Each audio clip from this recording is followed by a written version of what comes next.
the great thing about our Cabo marketplace, for those that are listening that want to talk about real estate, is we've made the buying process. We have an MLS. We have a board for the MLS. So we made that process good and like the American style business.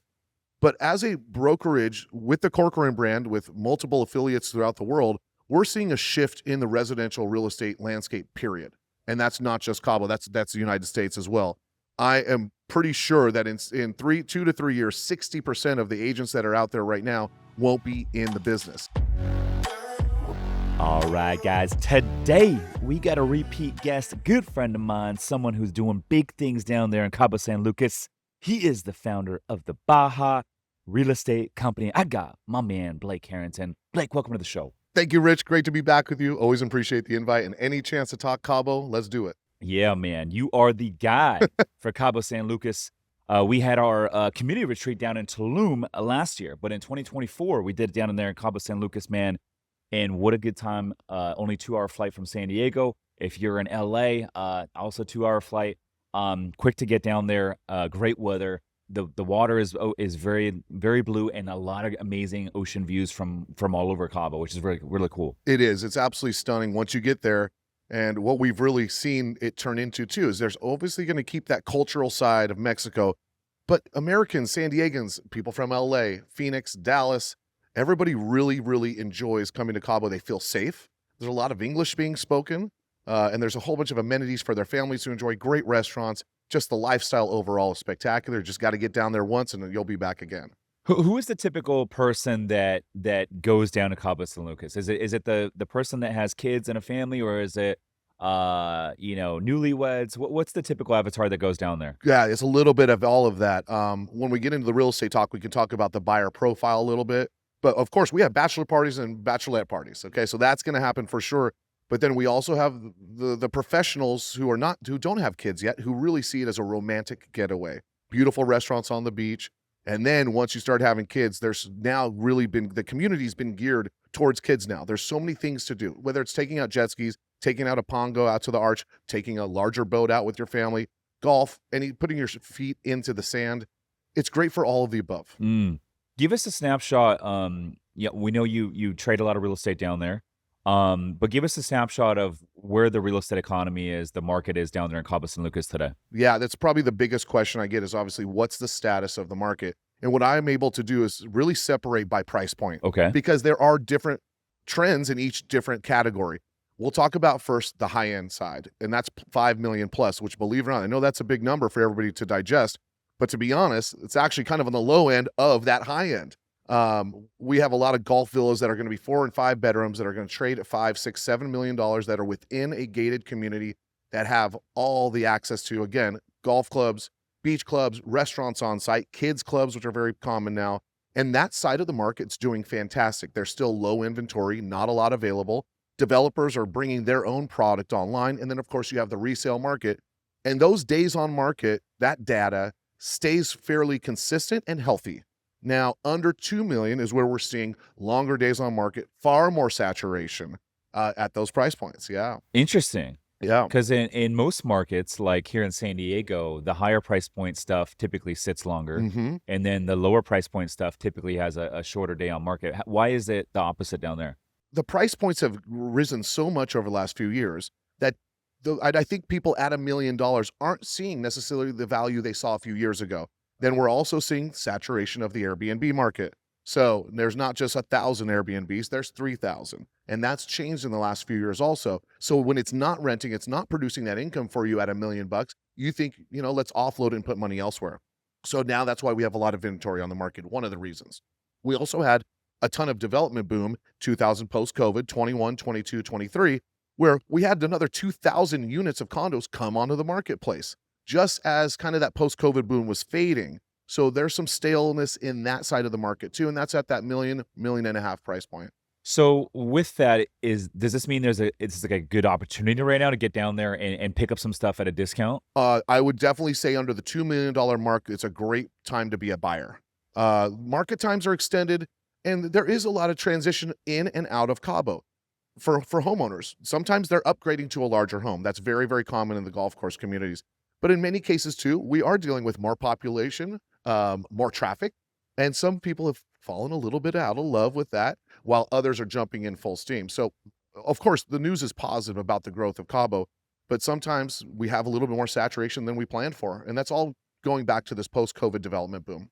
So give me an idea, like a nice property down there that maybe traded for a 2.5, a couple years ago. What kind of deal can you get on that thing Well, now? there's at that price point, that's going to be a home, ocean side of the highway, 4 or 5 bedrooms, and I still say that's strong, and you still have equity. So it's not, prices have not fallen. That's the one thing that we have to be aware of. Market times are going to last a little longer, but that's typical in our marketplace too. I think the answer to your question is, as a buyer, under $1 million is where I think you have some real strength as Really? a buyer. Yeah. Now, Okay. And what do you get for under $1 million down there? Give under us $1 an million, you idea. get yourself a 3-bedroom, 3-bath condo with an ocean view. Okay. You'll have a gym on site and some Pretty small good. amenities and a pool. Oscar likes it. Yeah, there we go. But the whole thing is lifestyle. It's not just your home. We're outdoors so much. How much are you really sitting inside of your 3-bedroom condo? So location matters, amenities on site matters, and then of course you have to decide: are you on the Cabo San Lucas side of town, or are you the San Jose side of town? Both have much different benefits and advantages. Okay, break that down because the airport is on the San Jose side. That's correct. Yeah. And I've always stayed on the Cabo San Lucas side. I've stayed as north as the Diamante up there with the Hard Rock and Nobu, which we'll get into here in a little bit. But break down the difference between the San Jose side and the Cabo San Lucas side. And this is a really important part for those that haven't visited Cabo yet. They need to understand the difference between two. They're separated by 20 minutes, so you can definitely hit up both sides. But where you stay, it's going to be a different experience.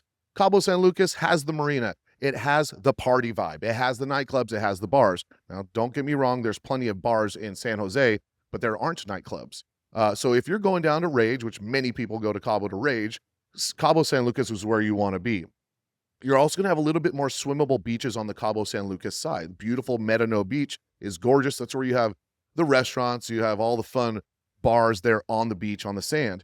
Now, when you go down to San Jose, now we're talking about a culinary experience, an art experience, and a more relaxed environment. And truth be told, we don't have the street peddlers that you're used to in Cabo San Lucas, where they're going to try to sell you anything, anytime. That doesn't exist in San Jose. So a lot of art walk there. We have an art walk on Thursday nights where people they close the streets. You can walk through the galleries with your glass of wine, find a beautiful restaurant that might be in the Michelin Guide now. Now we have a few of those. Okay. And then really enjoy your time. And it's just a little different vibe down on the San Jose. I would say it's much more quiet. Okay. Is there a difference in affordability factor in terms of what you're going to get if you're buying on the San Jose side? Yeah, the San Jose side is going to be a little bit more expensive because Really? when we're talking about real estate. I would have thought it was the opposite. No, Cabo has a rental market. The rental market's stronger on the Cabo San Lucas side than it is in San Jose. But we have more long-term residents live in San Jose. Why is that? The schools, the tranquility of it, and we don't necessarily not going to clubs anymore because you have kids. So it's more of a local spot, would you say? Yeah, San It Jose is is more of a local spot. Yeah. Okay, And interesting. don't get me wrong, there's still plenty of locals that do live in Cabo San Lucas also, but it's more of a long-term living is San Jose. Okay. Yeah. What does lending look like down there? 0. No lending. There's Really? a couple of hard money options. Okay. One of them is 50% LTV, amortized over 20 years, but I think it's due in 10, if I'm not mistaken. And what kind of pricing are you looking at? 9 to 10%. And this is interest only or amortized? Yeah, no, amortized. Yeah. Okay. Yeah. And you do have to go through quite a bit of qualification for that. And we, truthfully, in our business, I've never done a deal like that. It's Really? 100%. There's no Mexican cash. lenders down there, huh? No. There are banks that'll give you a peso loan, but the process doesn't really work for Americans. And that's 20-year loans at 12 or 13%. So it's hugely expensive. Yeah, I know when we bought our hotel down in Tulum, we got seller financing at 4.5% interest only. But I know in a lot of different countries, like Turkey, for example, they have financing to buy real estate, but their rates are in the 20s. Oh my And gosh. so it really kills a deal, It does. when you're in a country where the rate environment is like that. And so you really have to pay cash. But I think the easiest solution, for someone listening to this is like, if you're like, hey, how do I get down to Cabo? Well, if you have real estate up here, maybe refi, pull out a HELOC, and then use that as the cash to go acquire down there. That's a very common way of doing it. And then you mentioned seller financing. Yeah. We Do you were guys see a lot of seller financing we're opportunities starting to down there? see it come back. Really? Yeah, because again, extended days on market. When a seller hasn't got the offer they want in that first 6 months, they get a little frustrated. And our job is to advise them and say, Here's an idea. Offering seller financing for a 3 to 5 year term is a great way to go about attracting more buyers. Mm. Absolutely. Okay. Yeah. That's good. It's coming back to our marketplace in certain areas. For every 100 deals down there, how many of those 100 sellers are willing to provide some seller financing? That number is going to improve. I would say 10 to 15 right now. So if you're listening to this and you want to go buy real estate down in Cabo San Lucas, someone could hit you up and say, hey, I want to look only at seller financing opportunities, and you can find those deals for them? Absolutely, we can. We have a great brokerage community where we communicate with our colleagues very freely. Blake, if someone's listening to this and they want to work with you and look at some real estate down there, what is the best way for them? Well, you can hit me up on Instagram at Cabo Loco, or you can hit us on our website, bajarealestate.com. And for any followers of Rich, and if you mention Rich's name, we will give you a $5,000 rebate from our commission. Ooh, and we'll take care of your transportation from the airport. So that's a nice little perk right there. I like it. And I got to come down there and hang out with you down there in Cabo. That sounds like a good time. So, okay, tell me about the Anima Village. 80 shops, retail. What is going on with the Anima Village? What is it? This is the big news in Cabo. Is the Soma Group, longtime developers out of Mexico City, have always done great projects. They have changed the landscape when it comes to retail, fine dining, and this is within the gates of Cabo del Sol. For those who know, Cabo del Sol is about 10 minutes outside of Cabo San Lucas on the corridor. It's been known to have two great golf courses. It has the private club, the Clove Club. But this group came in and said, not only are we going to offer incredible lifestyle villas, which we'll get into here in a second, but we're going to change the face when it comes to retail. So they've got Mastro's coming, Lululemon's open, Nike's open. A whole list of shops can be found on our website that they have, and it's all very, very high end. And it's a beautiful design and experience. They call them lifestyle shops. Essentially, you're floating through this beautiful space where you have an opportunity to fine dine, grab some caviar if you want in one case, and then do your shopping, some champagne. They have all of that. The experience is incredible, and I recommend you take a look at our website to find out more. Okay. And how far outside of town is this? That's about 10 minutes outside of Cabo San Lucas. North side? On the west side. On the west side. Okay, yep. so it's near the water. It's near the water, and what's great about the location too, it's open to the public, but next door you have Maravilla, you have Montage, you have Chileno Bay, you have El Dorado. So those top 1%ers can go and do all the shopping they want to do. I didn't know they had a Montage down there. They do. Yeah, right around the corner from this Anima Village. Yes. I love saying the Montage. There's one in Laguna Beach. Mm-hmm. That's the only one I stayed at. But I might have to stay at the Montage down there in Cabo San Lucas next time. I think you should. It's a beautiful location. So, okay, part of the Anima Village is also the Park Hyatt project, right? The villas and the residences there. What is the Park Hyatt project? Okay, so the Park Hyatt Cabo del Sol Resort opened back in December. It's spectacular. It's got a beautiful beach club. And then adjacent to it, right next to it, are 9 spectacular 8 to 9,000 square foot villas designed by one of the world's most famous architects, Sordo Madaleno, out of Mexico City. These very unique single-family detached villas, starting price are $10.5 million, fully furnished with the FF&E from Park Hyatt. And the great thing is you throw that villa into that rental pool, and when you're not there, you're cashing it. You're cash flowing it. And the hotel will handle all the rentals for you. They'll operate it for you. Absolutely. Okay. Yeah. Interesting. Out of curiosity, what's the Airbnb market like down there? I know you mentioned there's about 3,000 listings. It's still pretty strong because there's not the restrictions that you're starting to see everywhere here in the States, right? So it's really great for somebody to say, we are not going to be in Cabo for more than a month a year. What are we going to do with this asset? So Airbnb fills that void perfectly. Now, in one of our other projects, we have purposefully said we are not going to do Airbnbs because we don't want to devalue the project. We don't want everybody pushing down nightly rates, which can happen. So one of our developments, which we'll get into, Duna, is fantastic. They just announced a beach club, but they have said we're not doing Airbnbs. If you want to rent the property, it'll be done through an in-house rental program and rental team that'll handle it all for you.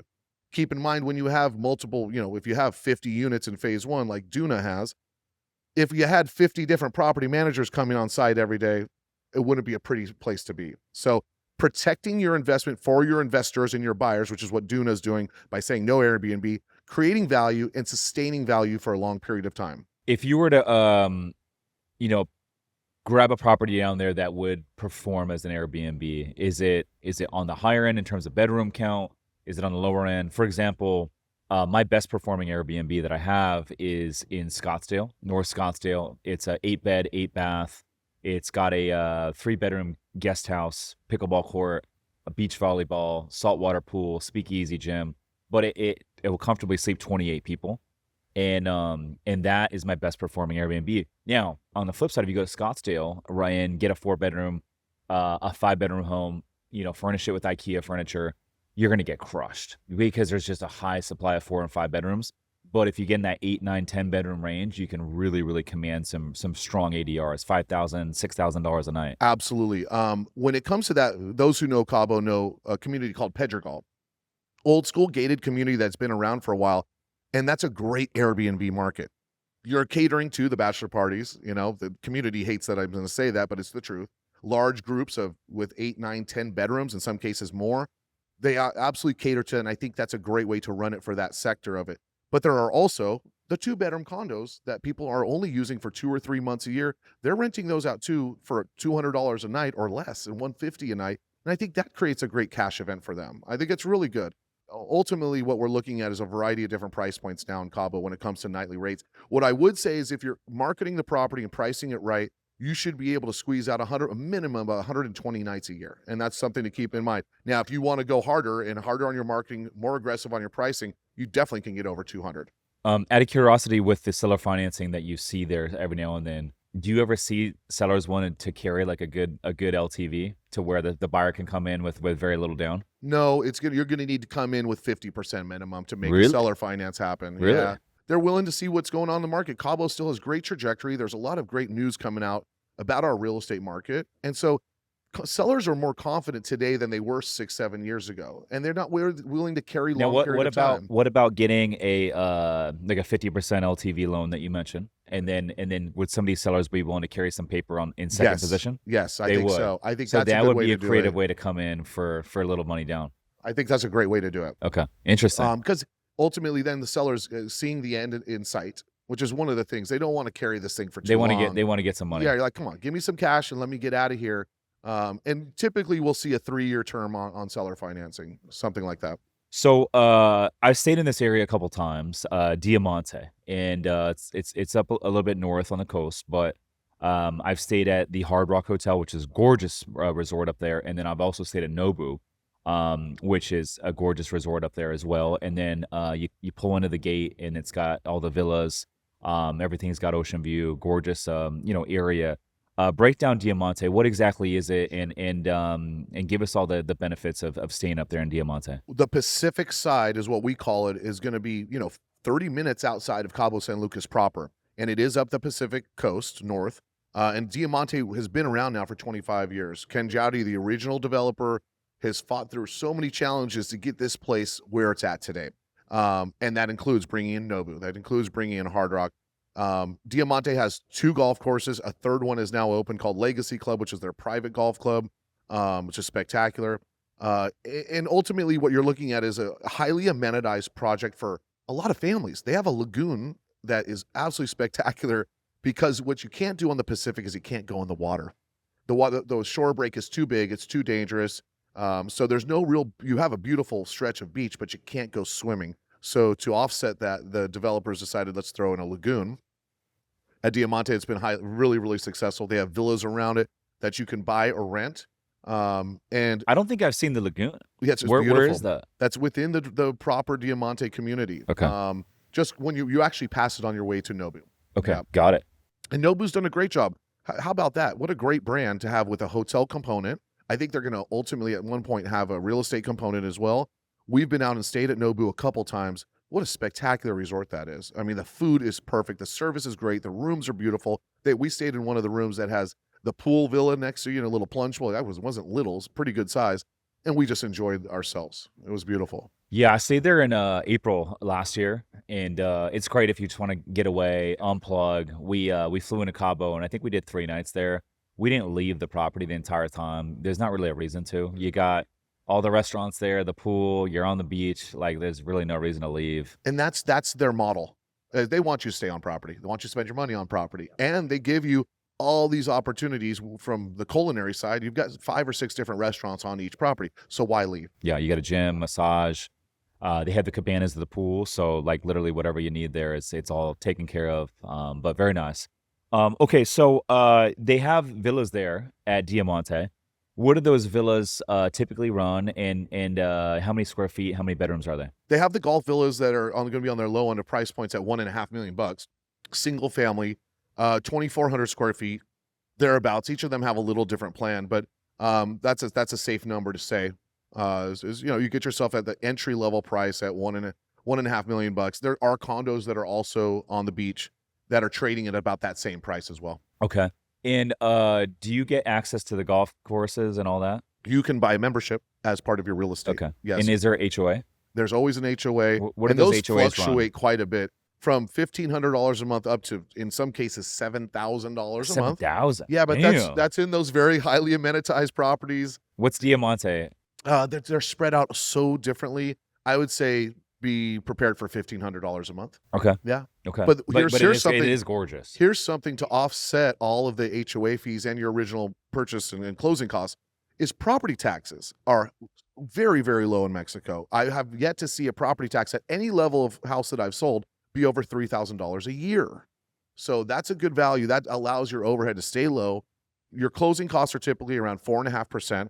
It's kind of a kick in the you know what to get you started. 4.5% on top of what you're going to buy. But my clients always love the fact that it's low overhead when you have the property taxes that low. Okay. And then I know in Mexico, certain areas of Mexico, the land leases are very popular. The hotel we bought in Tulum, we own the land, and that was one thing that was important to me. So in Cabo, buying real estate down there, do a lot of these deals come with the land? Yeah, yes, absolutely. It's first of all, it's the biggest myth that we deal with every single day. Everybody says, "Oh, as a foreigner, you cannot buy real estate in Mexico along the coastline. It's a 99-year lease." That is completely false. There are some cases of that, but we don't deal with that, nor will I ever. We have, what you can do is you have a bank trust. It's called the fideicomiso. It's 50 years. You renew it every year if you want. There's a $400 fee to that, and you can will it, sell it, name your beneficiaries, all that. It's a really easy way to do it, and it is title in hand. It's called the fideicomiso. Okay, interesting. Where do the rich and famous hang out when they come to Cabo? I know you hang out with Golden Tate, some of these athletes, Yeah. these guys that come in. Where do these folks like to hang out in Cabo San Lucas? It's a really fun ride in Cabo because you never know who you're going to see anytime around every corner. Cabo's a really safe, fun place to be, and I feel like the celebrities feel like they're not going to be harassed by paparazzi down there. And I think that makes them feel comfortable to go outside of the resort. Britney Spears is at Las Ventanas all Paradiso all the time. She's there very, very frequently. That's a great Rosewood Britney resort. Spears. Yeah, damn. she's like essentially living there right now. Really? So she loves it down there. Then the athletes love to go to Chileno Bay, El Dorado, because you have the golf clubs, the beach clubs. It's a great vibe. Even Carencia, we have one of the clubs that I'm a member at. We have some very well-known folks in the gates. I can't name their name, of course, out of privacy, but people that you would know, household names, that invest and feel comfortable there. Yeah. Okay. And nobody bothers them. What you said, El Dorado? That's what is another that? discovery project. Okay. So El Dorado was the first discovery project in Cabo, and that goes back to the late 2000 or early 2000s, excuse me. And that's about a 5 to 10 minute drive down the corridor from Chileno Bay, and about 7 to 10 minutes outside of San Jose. Okay. Yeah. Very nice. El Dorado's highly amenitized, great beach club, great golf course, water park for the kids, $40 million water park. It's insane. Damn. Yeah. If someone's listening to this right now and they want to go down for a weekend, what are the top hotels to stay at? I get this question a lot, and it constantly changes, right? Every year there's something new that comes online. My personal favorites, I do think the Montage is one of my favorites. The rooms, the service is spectacular. Esperanza is an old school, I don't want to say old school, actually, let me strike that. Esperanza is just an incredible setting right on the beach in the Cabo corridor side near Cabo del Sol. Cocina del Mar, one of their restaurants, is right on the cliff. It's absolutely beautiful. The service, it's an Iberge property, so you can count on their service and the experience.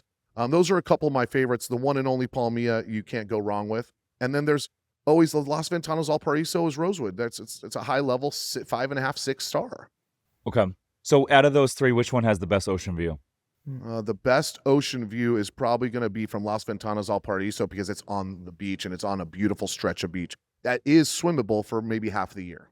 And would you also say that that one has the most wow factor when you walk onto the property? Um, yes and no, actually. I think Montage has that. Really? Montage architecture was built so nicely into the surrounding area. When we're on boats a lot of our friends have boats. We go out and we take a look from the coastline in, and it blends in so nicely. The architecture was done beautifully at Montage. And so when you walk in, you walk directly into this beautiful cove called Santa Maria Cove, swimming cove, which is hugely important, snorkeling. It's beautiful. You take a kayak out, there's boats that come and anchor there. And I think the Montage kind of wins on that side of things. Mm.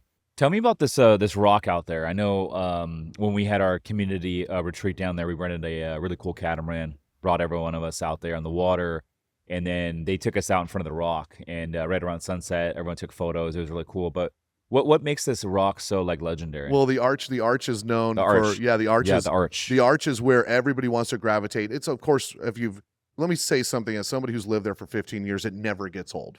It never gets old. You do want a sense of feeling on vacation, even if you're a full-time resident like we are.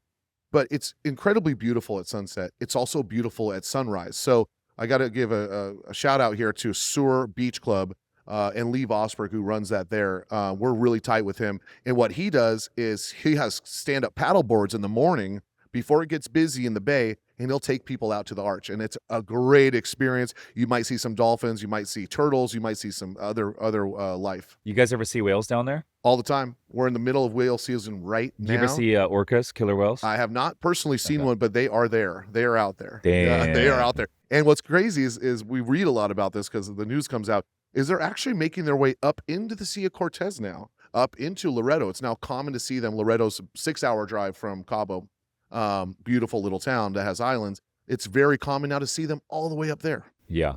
Wow. Pretty that's cool. that's really cool. And what are the top restaurants if someone wants to come down there and just go stay for a weekend and explore, enjoy some nice fine dining?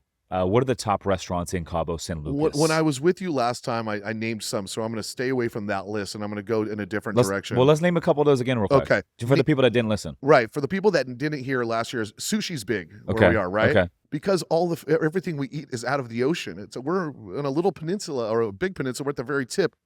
Getting access to high quality meats is hard sometimes. So what do? We eat everything that's out of the water. And I wanted to absolutely talk about Niksan Sushi, which is our favorite go-to on a weekly basis. It's consistent. It's been around a long time. And the sauces that they use are strong but fresh and delicious. It's just spectacular. And they have 2 locations, so you can find one in Cabo San Lucas or in San Jose.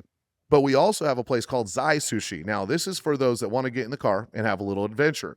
If you drive 30 minutes east, half on a dirt road, half on a concrete road from San Jose, you're going to get to a small little town called La Fortuna, which is known for surfing. Well, out of nowhere a few years ago, Zai Sushi popped up, and it's unbelievable. And we take our kids out there, we spend the day out there, and we're one of dozens of people that do that on the weekends. It makes for a great experience. Not only are you passing cows and saying hi to them on the dirt road, you're also having an incredible culinary experience at Zai Sushi.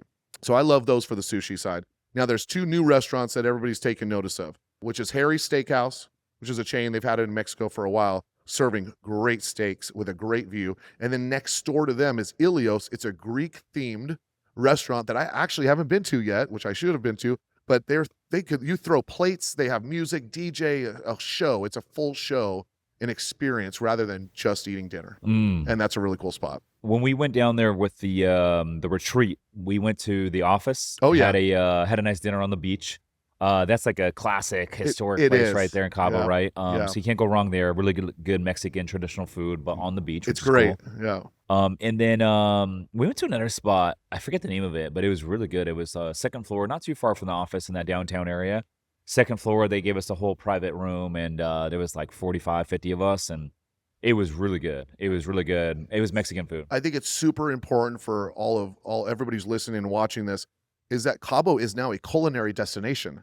It's really impressive to see what's available. They have a Thai food place in Montage that's really, really good. That sounds bomb. Yeah. I love me some Thai food. Oh, some good I do Penang too. curry, yellow curry. And Love some duck. And you wouldn't think that would work, but it works great. People love it. So people are also expanding their palates and understanding that it's not just going to be tacos all the time. We've just elevated at such a level in the last 10 years. It's so exciting to see it, and there's more coming online soon. Yeah, I love it. I love it. What is your approach to leadership in the luxury real estate space? Thank you for asking. I love what I do, and I think that's one of the most important parts of it. Is number one, you have to be passionate, right? But when I bring somebody onto my team, I'm making them a promise. I'm not talking about the contract we sign. I'm making a promise, shaking their hand, looking them in their eye. They're putting their trust and faith in me. I feel I have an obligation to them to absolutely be there for them at any time that they call me. If they call me and I'm busy, I'll let them know I'm busy. I'll call them right back. But I care about their success. We don't want any starving agents at our company. We are selective on who we work with. We do not hire rookies. We are a house or a shop only for experienced professionals. We simply just won't spend the time, energy, or effort to train somebody who has no idea about the real estate space. Our shop is different in that. And I think that as a leader, you have to take it seriously, you have to care, and you have to be high energy, responsive, and ultimately their success does depend on you. And that's your measure. Where's your office located? We're in San Jose del Cabo, right where all the art district is. Got it. In a beautiful office. And that's where you live, in the San we Jose live in the side? San Jose side. Yeah. Okay. Next time I'm down there, I'm gonna have to come by your office. Let's go do and check dinner. it out. Let's do it. Let's Yeah. do it.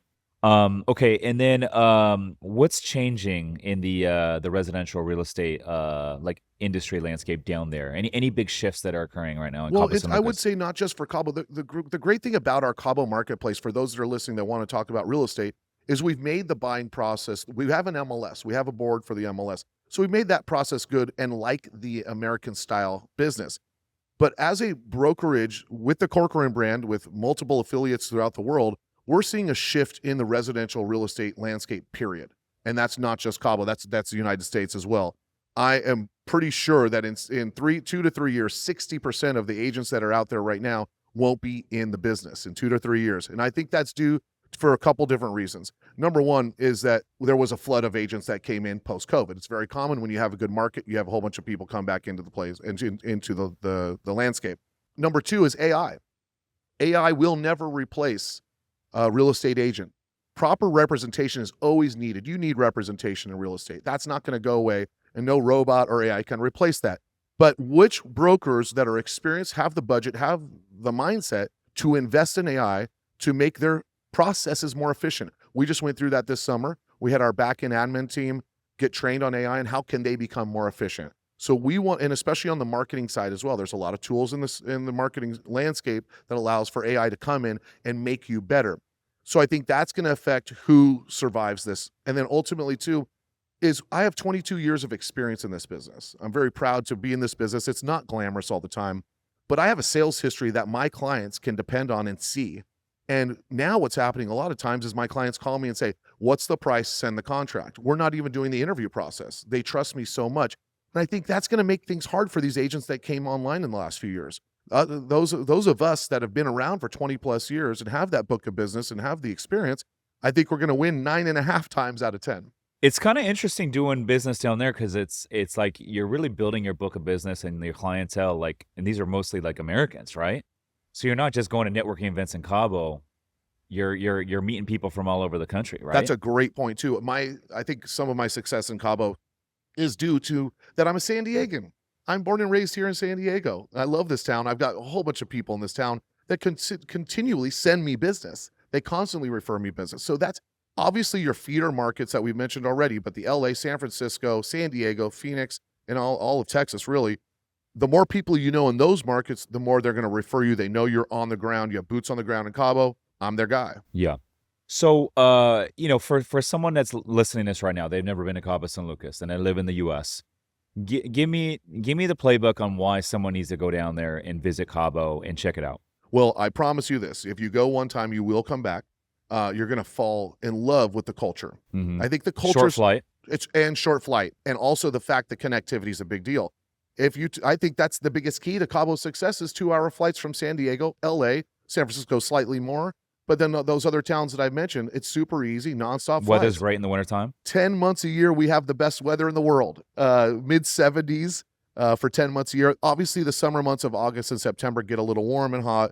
September is the month I would advise not coming. We typically have a lot of water, and our town's not built for water. We get all of our rain in a 2-week span in September. Okay. Yeah. And what are some other reasons someone needs to go down there? Well, from the cultural side to there's so many things that you can better yourself at when you start learning another language. You can practice at the bar with the guys. When you're at the bar having a drink and the waiter or bartender wants to speak Spanish with you, it's a great experience for that. It's also for kids.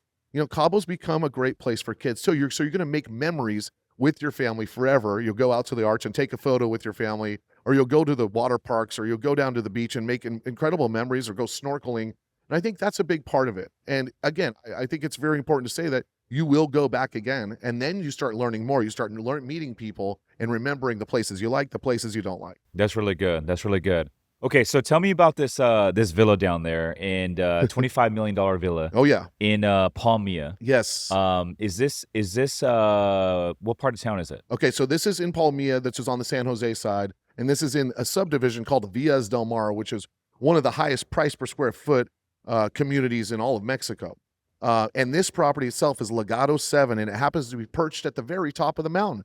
So the views are insane. On the market right now. Just came on the market yesterday. For how much? $24.9 million. Okay. One of my agents, Lexi Trauber, have to absolutely give her credit for securing the listing. Oh, this is your listing. We're working it together. She's young and hungry and doing a great job. She's made some great sales in her short career, and she brought this one on. You should see the photos. They came out beautiful. We just did a video we're going to pump out too. And here's the most fascinating part of the whole thing. Came online yesterday. We think we're getting an offer tomorrow. And isn't that incredible at that price point?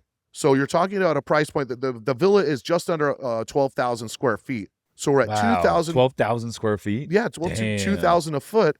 And I want to also talk about price per square foot in our marketplace. We're seeing that trend going higher and higher. And it's not uncommon for us to sell a house at 3,000 a foot. How many bedrooms, how many baths? That one's got six bedrooms, 8 baths. Wow. And 11,200 square feet.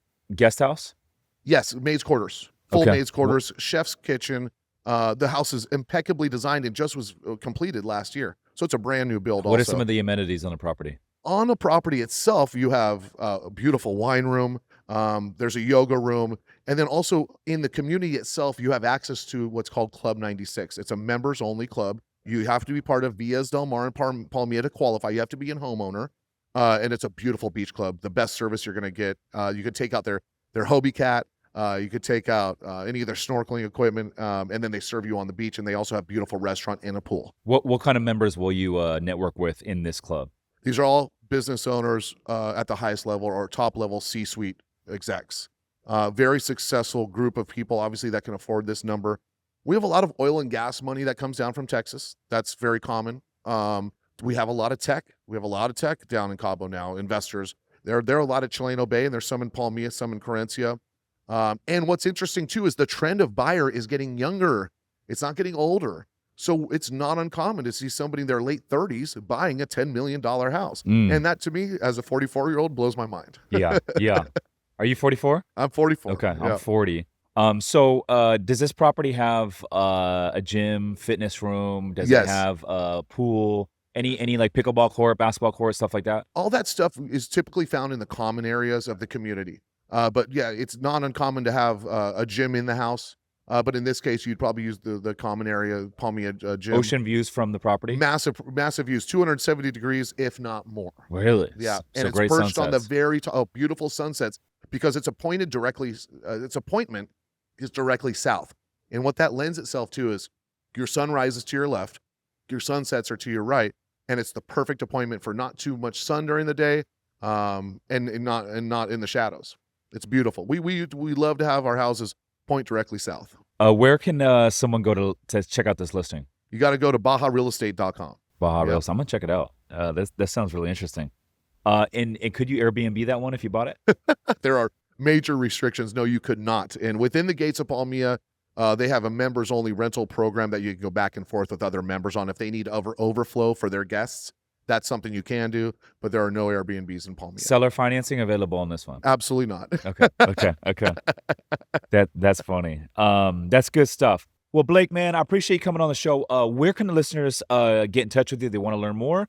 Where can they hit you up if they want to use your services? Come down there, check out some real estate. If they're trying to get into a vacation home down there in Cabo San Lucas, get a little flow. We are here. Anybody that knows you is a friend of ours. And we are here to help them on their travel plans too. We're not necessarily a travel agency, but we have all the contacts. So it doesn't have to always be real estate related, But you can find us at BajaRealEstate.com. You can find me at Cabo Loco on Instagram. We're everywhere, and we look forward to helping anybody. And you're doing the $5,000 And rebate. we're doing a $5,000 rebate on our commission for any buyers that buy through us that know Rich and come from here. There it is, folks. He is Blake Harrington, Cabo Loco, my man. Thanks for coming on the show. I'm Rich Shimmer's listeners. Thanks for tuning in. We'll see you guys on the next one. Peace.